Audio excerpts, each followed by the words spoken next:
Hi my dear brothers and sisters, compound interest లోని ఇంకొక model చూద్దాము. కాంప్లికేటెడ్ కాదు, చాలా ఈజీగా చేయగలుగుతాము. So R is equal to 14.2/7% per annum, T is equal to 2 years, second year compound interest వచ్చేసి 480. Then calculate the principal amount difference between compound interest and simple interest అనేది find out చేయమన్నారు. అంటే ఇక్కడ మొత్తం సమ్ అయితే ఇచ్చారు. Compound interest అనేది second year కి ఇచ్చారు. సెకండ్ ఇయర్ కాంపౌండ్ ఇంట్రెస్ట్ అనేది మనకి 480 రూపీస్ అని చెప్పారు. కాంపౌండ్ ఇంట్రెస్ట్ వచ్చేసి 480 రూపీస్ అని చెప్పారు. అయితే ఆర్ వాల్యూ మనకి ఇచ్చారు 14.2/7% per annum అని. 14.2/7 ని మనం ఎలా రాసుకుంటాం అంటే కనుక 1/7 పర్సంటేజెస్ కనుక మనం గుర్తుపెట్టుకున్నట్లయితే ఈజీగా చూడగానే మనం క్లిక్ చేయొచ్చు. Okay, 1/7. So T is equal to 2 years. మనకి ఇచ్చిన ఇన్ఫర్మేషన్ అయితే దగ్గర మనం రాసుకున్నాము. సేమ్ మనం ప్రీవియస్ ఇంట్రొడక్షన్ లో చెప్పుకున్నట్లే ఆర్ వాల్యూతోనే మనం చేస్తున్నాం ఇప్పుడు. సో ఇది 7 అనేది ఏంటి, principal. So T is equal to 7 అయితే ఏంటి అంటే కనుక 2 years కాబట్టి 7 to 7 అంటే 49 అనేది ప్రిన్సిపల్ అయింది. సేమ్ ఇప్పుడు చేసుకుంటాం. 49 టీ అయితే ఆర్ ఈజ్ ఈక్వల్ టు 1/7% కదా మనకి ఇంట్రెస్ట్ రేట్ అనేది. సో 1/7 ఫస్ట్ ఇయర్ ఇంట్రెస్ట్ వచ్చేసి 1/7, 49 1/7 అంటే 7 times. So 7 same second year 7. ఇది ఫస్ట్ ఇయర్ ఇంట్రెస్ట్ అంటే ఇది సెకండ్ ఇయర్ ఇంట్రెస్ట్.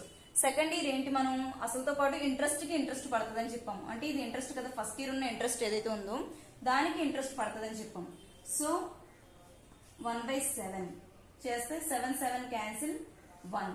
సో మనకు ఇప్పుడు ఇంట్రెస్ట్ వచ్చింది ఏంటి అంటే కనుక 7 మొత్తం 2 years ఇంట్రెస్ట్ ఎంత అని అన్నారు అంటే కనుక 15 అనేది 2 years interest.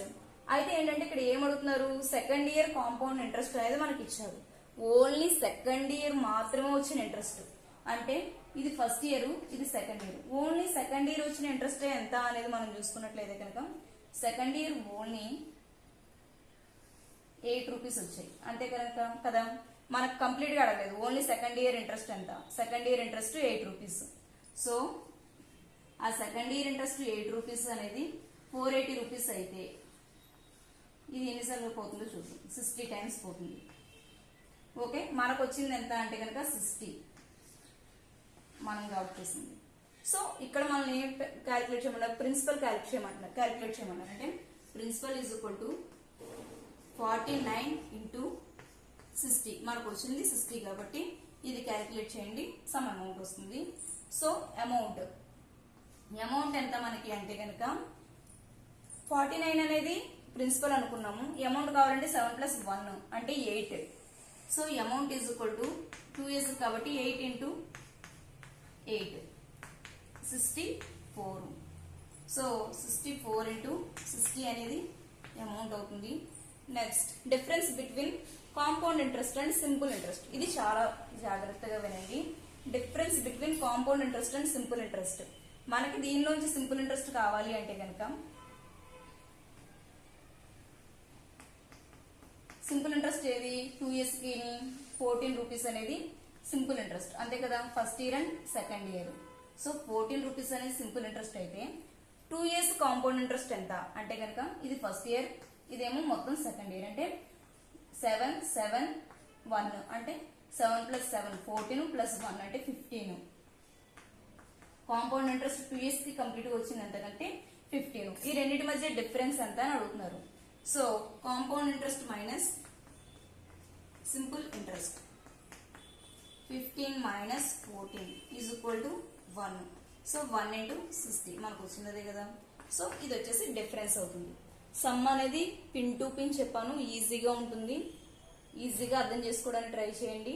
Depending on are value మనం మొత్తం సమ్ ని చేసుకుంటాం. మనం ఫార్ములా అయితే యూజ్ చేయము. ఇక్కడ మీకు ఆప్షన్స్ లో కూడా వెతుక్కోకర్లేదు. ఇది యూనిట్ వాల్యూ చూసుకోండి, 4 వస్తుందంటే లాస్ట్ వచ్చేది 40 అనేది వస్తుంది. అది ఆప్షన్ లో కనిపిస్తే కనుక వేయండి. అలాగే ఒక్కొక్కసారి ఆప్షన్స్ లో 2 times 40 కనిపిస్తాయి. అలాంటప్పుడు ఇంకొంచెం ముందుకు వెళ్ళండి, సరిపోతుంది. సేమ్ అన్ని అలాగే క్యాలిక్యులేషన్ అనేది ఇది. Thank you so much.